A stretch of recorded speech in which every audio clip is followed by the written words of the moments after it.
Seguimos en vivo en toda Latinoamérica este viernes 30 de agosto, que es un viernes en el cual en Venezuela se ha amanecido en penumbra, sin luz, producto de un corte que comenzó a las 4 de la madrugada, que está afectando a 20 de los 24 estados del país, que es masivo, que está dejando no solo sin electricidad, sino sin internet a estos 20 estados, en una situación que no es nueva en Venezuela, que es imposible no vincularla a la crisis energética que viene sufriendo el país por la falta de inversión, por la destrucción de la infraestructura, tanto de lo que es el sistema de transmisión como el sistema de distribución de la electricidad, que se suma, por supuesto, a la corrupción que ha caracterizado a Venezuela, que es un país donde en las zonas más ricas de Caracas, por ejemplo, lo habitual es que todos tengan su propio grupo electrógeno, porque cada uno tiene que suministrarse su propio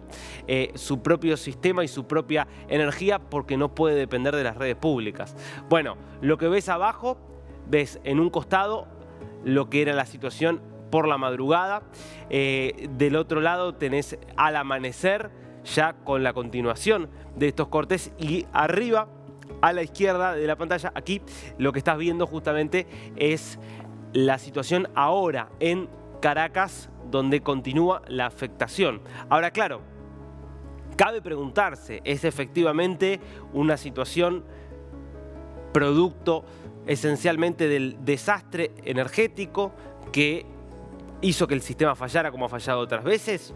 ¿O hay acá algo de intencionalidad? Porque lamentablemente estamos en un momento crítico donde el régimen se siente amenazado, donde el régimen está detrás de una cacería de los opositores, y ha ocurrido en el pasado que se utilicen los cortes de luz y de electricidad para sembrar aún más terror y aprovechar, por ejemplo, el desconcierto que genera la falta de internet para profundizar la represión. Yo quiero que escuches lo que decía Freddy Ñáñez, que es el secretario de Comunicación, podríamos decir el ministro de Propaganda del régimen de Nicolás Maduro, que ya empezó a instalar, como tantas otras veces ha hecho el régimen, la teoría del sabotaje.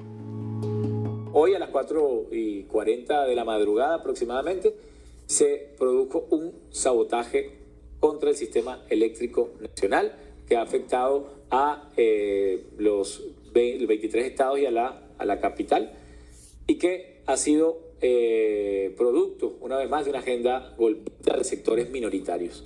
Pero el gobierno nacional, el Estado venezolano, se activó al instante, al momento, para restituir el servicio eléctrico nacional progresivamente, desde muy temprano, para devolverle a usted, para garantizarle a usted su derecho a la tranquilidad, a la paz, a la vida productiva, y quienes están de vacaciones, a sus santas y sagradas vacaciones. Estaremos informando a través de los medios públicos y a través de los medios privados que tengan a bien hacerse eco de las informaciones oficiales del progreso de este contragolpe eléctrico que estamos dando desde el inicio, que estamos dando sin descanso, y que seguramente con muchísimo trabajo y con muchísimo optimismo a revertir en tiempo récord, como ya hemos hecho antes. Contragolpe eléctrico. Es muy impresionante cómo toda la terminología que utiliza la propaganda del régimen de Nicolás Maduro hace referencia a un origen bélico, ¿no? Es un sabotaje y es un golpe de la oposición, y nosotros, al restituir el sistema, estamos dando un contragolpe. Bueno, obviamente todos mecanismos para desviar de la atención sobre los problemas reales, y por sobre todas las cosas, algo que puede ser utilizado para acusar a más personas de terrorismo y secuestrarlas. Porque, insisto, si hay un sabotaje, o mejor dicho, si se quiere presentar un sabotaje, se va a querer representar también a los presuntos responsables de ese sabotaje. Esto puede servir de pretexto para avanzar con la represión. El mundo está viendo desde hace más de un mes lo que pasa en Venezuela, y va a ver lo que ocurra a partir de las novedades de estas horas, con la forma en la cual está comprometida la energía. Y obviamente siempre el actor al que seguimos muy de cerca por el rol crítico que tiene en América Latina es el presidente de Brasil, Luis Ignacio Lula da Silva. mucha expectativa a ver si en algún momento Lula da alguna señal de moverse de esa posición en la cual está desde el mismo día de la elección, como si no hubiera ocurrido nada en el medio, que es no reconocer a Maduro, pero reclamar que se publiquen las actas y tampoco reconocer a la oposición, a pesar de que la oposición sí ha presentado las actas que muestran los números que obtuvo Edmundo González Urrutia. Bueno, por ahora parece que Lula sigue fijo, como si nada hubiera ocurrido entre el 28 de julio y este 30 de agosto. Escúchalo en declaraciones de esta mañana.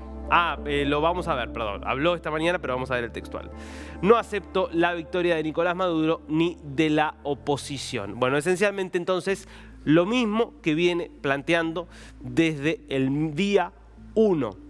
Sigue reclamando que se haga pública las actas que claramente el régimen no quiere publicar. En cambio, desde el otro lado del Atlántico, en la Unión Europea empieza a haber un poquito más de actividad, un poquito más de reacción ante la evidencia de que el régimen no tiene ningún tipo de intención de mostrar ningún acta. No puede hacerlo, porque si muestra las actas tiene que mostrar que la oposición ganó. Había habido ayer una reunión entonces de los cancilleres de lo que es el Consejo de Europa, que reúne a los 27 países de la Unión Europea, para discutir qué posición tomar ante Venezuela. Termina siendo más cauta de lo que se esperaba quizás esta posición, porque no hay aún un reconocimiento sobre el triunfo de Edmundo González Urrutia, pero ya hay un reconocimiento de que Maduro no va a admitir nunca que perdió, ni va a presentar nunca ningún tipo de prueba. Escuchá lo que decía justamente al cabo de esta cumbre el jefe de la democracia y de la diplomacia europea, en realidad, Josep Borrell. We have been asking for the actas once and again, but 1 month later there is no hope for Maduro presenting the actas. It's too late to continue asking for that. So the result of our discussion is that first, we will defend the democratic process, we'll maintain close contact with and support the opposition. Since there is no acta, since there is no verification, and we are afraid it will never be, we cannot accept the legitimacy of Maduro as elected president.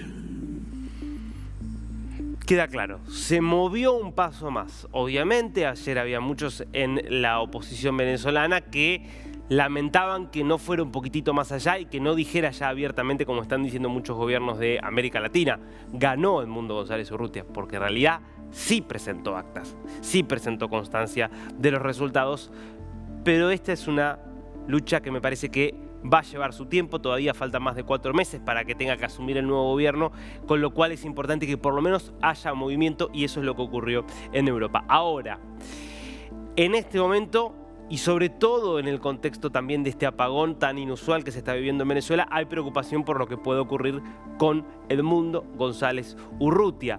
¿Por qué? Porque te lo contábamos ayer. El régimen volvió a citarlo ante la sede del Ministerio Público Fiscal para que dé explicaciones justamente por respecto de la página web donde la oposición tiene publicadas más del 80% de las actas con los resultados de las elecciones del 28 de julio. Ya está claro que no va a ir a esa tercera citación, que es para dentro de un ratito.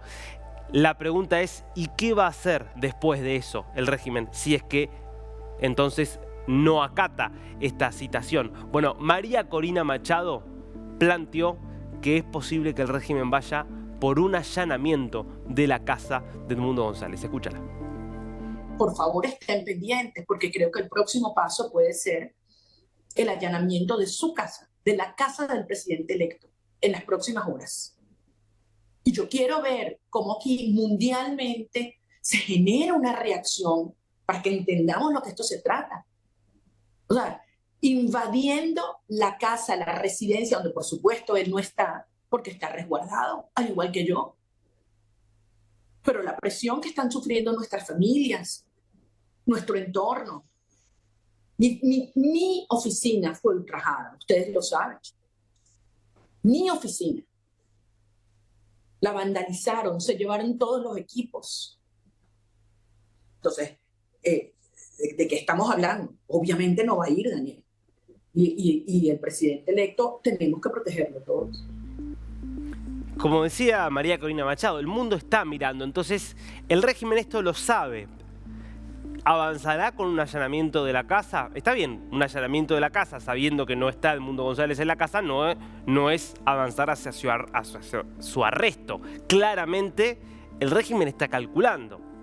Querría eliminar a la oposición, arrestar ya mismo tanto a Edmundo González como a María Corina Machado y que desaparezcan. Claro, sabe que con el nivel de atención que hay hoy a nivel global, eso acarrearía, bueno, posiciones muchísimo más fuertes, porque Lula podría seguir diciendo lo mismo que está diciendo si el régimen avanza sobre el arresto de quien ganó las elecciones el 28 de julio, sería mucho más difícil para Lula y para Petro, por ejemplo, mantener esa posición. La Unión Europea está claro que tendría una condena muy fuerte, que habría una presión por tomar medidas más categóricas contra Venezuela.